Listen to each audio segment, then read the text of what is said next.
Alright, you lovely lot. Welcome back to the Bearded Beer vlog.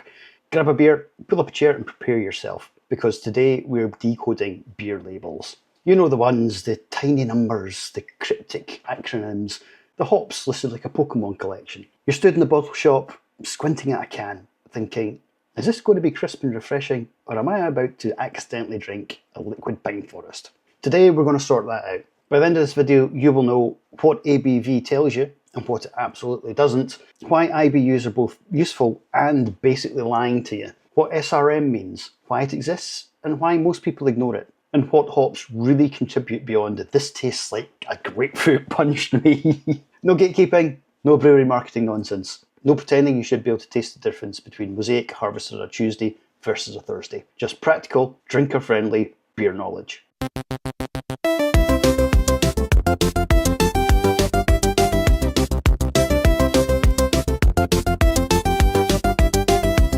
It's Monday, don't groan, don't fear. The Bearded Beer blog bloke is here. Talking nonsense, beard on show. Grab a brew and watch him go. Right, let's start with the one that everyone thinks they understand. What ABV is. ABV stands for alcohol by volume. It's the percentage of alcohol that's in your beer. So a 5% ABV beer means that 5% of the liquid in that glass is pure alcohol. That's it. That's the definition. Simples.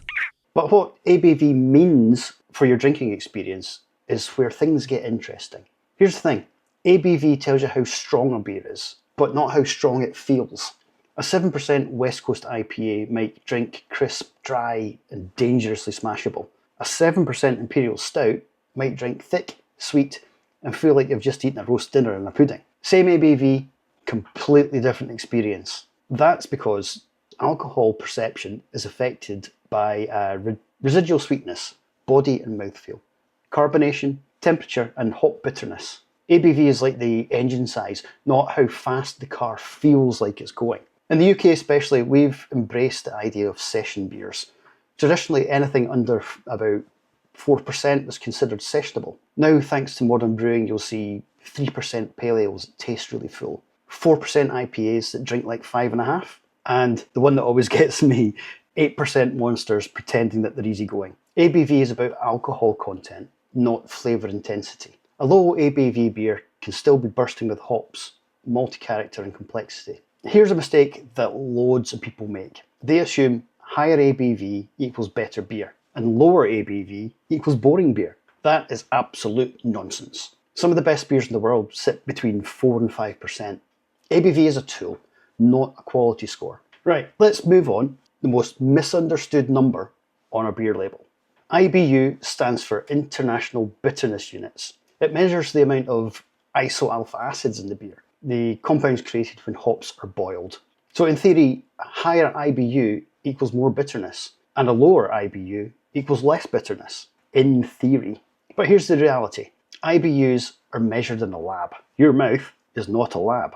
Bitterness perception is affected by malt sweetness, alcohol content, hop oils, yeast character, and of course carbonation. So you could have a 30 IBU beer that tastes sharp and bitter, and a 70 IBU beer that tastes soft and juicy. New England IPAs are the perfect example of this. They can technically have high IBUs, but because of high chloride water, loads of late hops, and big malt backbones, they don't taste bitter. There was a time, especially around the early 2010s, when breweries treated IBUs like a pissing contest. 100 IBUs, 120 IBUs. Drink this and lose feeling in your face. But here's the kicker. Most humans physically can't perceive bitterness beyond about 80 IBUs. After that, it is literally just numbers. IBUs are useful for comparison within a style though.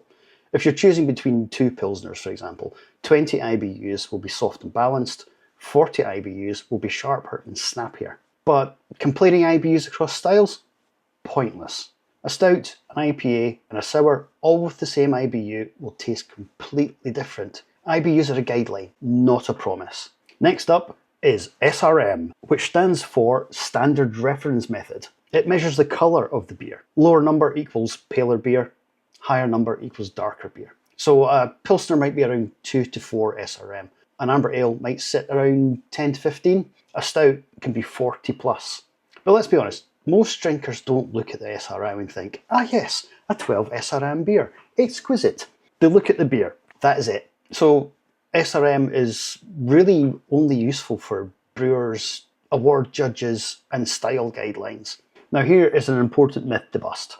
Dark beer does not automatically mean it's going to be stronger, heavier and more bitter. A dark mild can be 3% and incredibly light. A pale beer can be thick, sweety and boozy. Colour tells you about malt roasting, not strength. SRM is descriptive, not predictive. So what do hops really do? Well, most people think hops mean bitterness, but that's only half the story. Hops contribute aroma, flavour, mouthfeel and perceived dryness. And when you have hop varieties, this is where the labels start listing things like Citra, Mosaic, Simcoe, Nelson Sauvin, Galaxy. Each hop variety brings different characteristics. So very, very broadly, Citra is citrus, mango, lime. Mosaic would be berry, tropical, dank. Simcoe is piney and resinous, a bit of grapefruit in there. Nelson Sauvin would be kind of white winey and gooseberry. But, and this is the important bit, hops don't taste the same in every beer. Water chemistry, yeast and malt all affect how the hops present. And of course timing matters. When hops are added matters more than how many are used. Early boil hops equal bitterness, late boil hops equals flavour. Whirlpool hops, aroma. Dry hopping means a big nose and soft bitterness. That's why two beers with the same hops can taste so wildly different. Some labels list every hop like it's a badge of honour. 6 hops, 8 hops, all the hops. More hops does not automatically mean better beer. Balance still matters. So how do you actually use all of this info when you're choosing a beer? Here's a cheat sheet. So we take a practical approach. We use ABV to judge strength and pacing. Use IBU as our rough bitterness guide. Ignore SRM unless you're curious. Read hop lists for flavour hints, not guarantees. And most importantly of all, trust your own palate. If you like it, it is good beer. No spreadsheets required. If this has helped you make sense of beer labels, give it a like, subscribe if you haven't already, and let me know in the comments, what's the most confusing beer label you have ever seen? As always, I've been Jay from the Bearded Beer blog. Cheers, and I'll see you in the next one.